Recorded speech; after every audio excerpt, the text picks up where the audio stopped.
السلام علیکم ورحمۃ اللہ وبرکاتہ۔ نحمدہ ونصلی علی رسولہ الکریم، اما بعد۔ پیارے بھائیوں، آپ جب قرآن پڑھتے ہیں، شروع میں ہی سورہ بقرہ شروع کرتے ہیں تو شروع میں الف لام میم پڑھتے ہیں۔ یہ کیا ہے؟ ان کو کہتے ہیں حروف مقطعات، یعنی جو الگ الگ پڑھے جاتے ہوں، الگ الگ کیے ہوئے مقطعات، قطع۔ تو یہ قرآن کے اندر 114 صورتیں ہیں اور 29 صورتوں کے شروع میں یہ آئے ہیں۔ ان میں کچھ ایک حرفی ہیں جیسے قاف، نون، کچھ دو حرفی بھی ہیں جیسے حامیم، یاسین، کچھ تین حرفی بھی ہیں جیسے الف لام میم، کچھ چار حرفی بھی ہیں جیسے الف لام میم صاد، اور کچھ حروف 5 حرفی بھی ہیں جیسے قاف، ہا، یا، عین، صاد۔ یہ عربی کے کل حروف تہجی 28 ہیں، جن میں سے 14 حروف ان حروف مقطعات میں بیان ہوئے ہیں۔ اب ان کا معنی اور مقصد، ترجمہ آپ کسی بھی شیخ کے پاس، کسی بھی عالم کے پاس، کسی مفتی کے پاس، کسی بھی جماعت والے کے پاس چلے جائیں، وہ کہے گا کہ اس کا ترجمہ، اس کا معنی اور مفہوم اللہ ہی جانتا ہے۔ کیوں؟ یہ اللہ تعالیٰ نے، جو لوگ مشرکین کہتے تھے کہ یہ قرآن آپ اپنے گھر سے بنا کے لے آتے ہیں، اس طرح کا قرآن تو ہم بھی بنا لیں گے، یہ کوئی مشکل کام نہیں ہے۔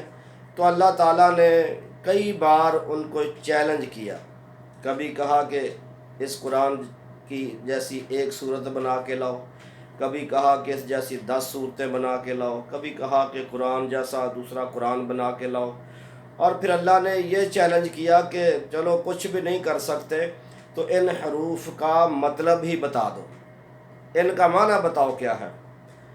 اور اللہ تعالیٰ نے اپنے نبی کریم صلی اللہ علیہ وسلم کو بھی ان حروف کا معنی نہیں بتایا۔ چیلنج تھا کہ لوگ بتائیں، ان سے کہیں کہ یہ بتائیں ان کا مفہوم کیا ہے، ان کا مطلب کیا ہے۔ اب کوئی نہیں بتا سکا، اللہ تعالیٰ نے اپنے نبی صلی اللہ علیہ وسلم کو بھی نہیں بتایا، تو رسول اللہ صلی اللہ علیہ وسلم نے بھی اپنی طرف سے کسی کو اس کا مفہوم نہیں بتایا۔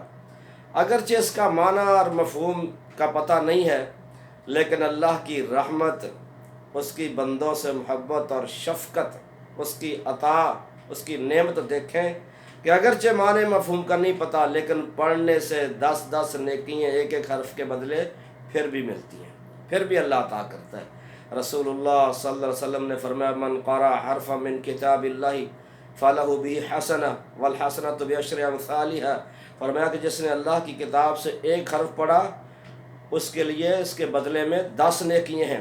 ولا اقول الف لام میم حرف، میں یہ نہیں کہتا کہ الف لام میم حرف ہے، الف حرف و لام حرف و میم حرف، فرمایا الف الگ حرف ہے، لام الگ حرف ہے، میم الگ حرف ہے۔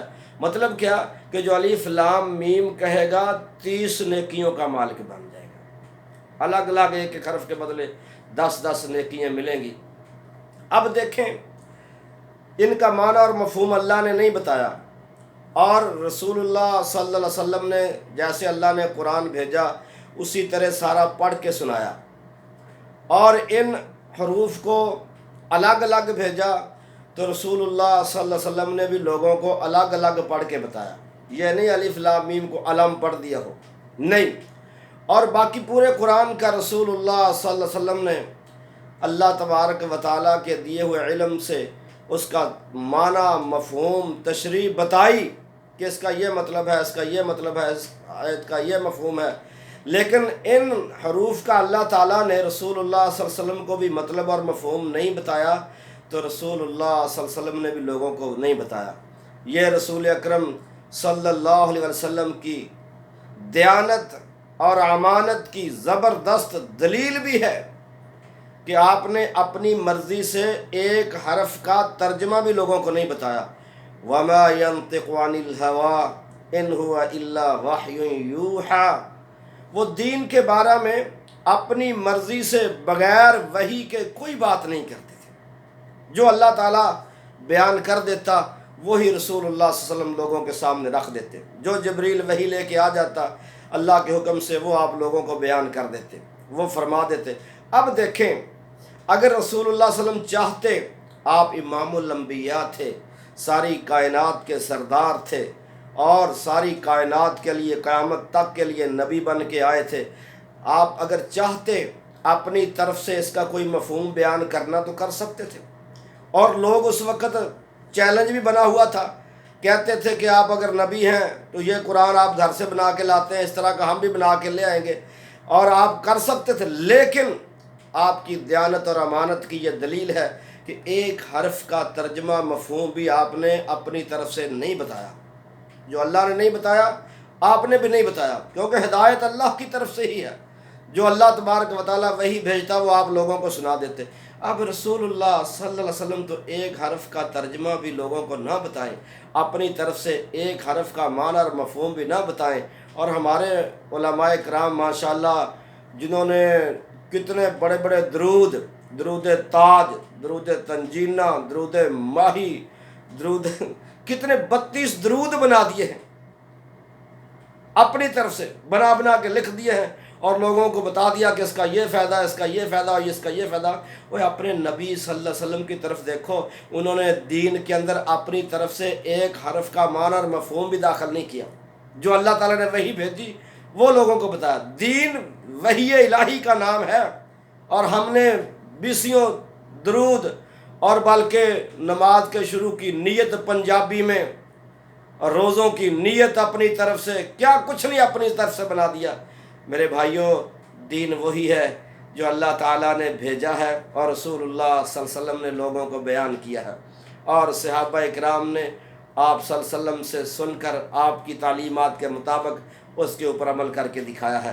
اپنی طرف سے اگر ہم داخل کریں گے تو ہم سمجھتے ہیں کہ ہم نبی کریم صلی اللہ علیہ وسلم سے بھی بڑھ گئے ہیں، ہمارا عقل و شعور آپ سے بھی زیادہ ہے۔ آپ نے تو ایک حرف کا مطلب نہیں بیان کیا، اور ہم اتنا لمبے لمبے درود بنا کے، ہم نماز سے اذان سے پہلے صلاۃ و سلام علیہ کے لمبی لمبی بنا کے داخل کر رہے ہیں، اور کہہ رہے ہیں یہی درود ہے۔ یہ صلاۃ نہیں پڑھیں گے تو اذان نہیں ہوگی، یہ نماز سے پہلے نیت نہیں پڑھیں گے تو نماز صحیح نہیں ہوگی، یہ روزوں کی نیت نہیں پڑھیں گے تو روزہ صحیح نہیں ہوگا، اور یہ درود تاج، تنجینہ، گنجینہ، درود ماہی، یہ 32-34 درود جو بنا دیے ہیں، ہم نے کس حیثیت سے بنائے ہیں؟ ہمارے پاس کیا حیثیت ہے؟ اللہ تعالیٰ سے دعا ہے کہ اللہ تعالیٰ ہمیں اس پہ غور و فکر کرنے کی توفیق عطا فرمائے۔ وما علینا الا البلاغ المبین۔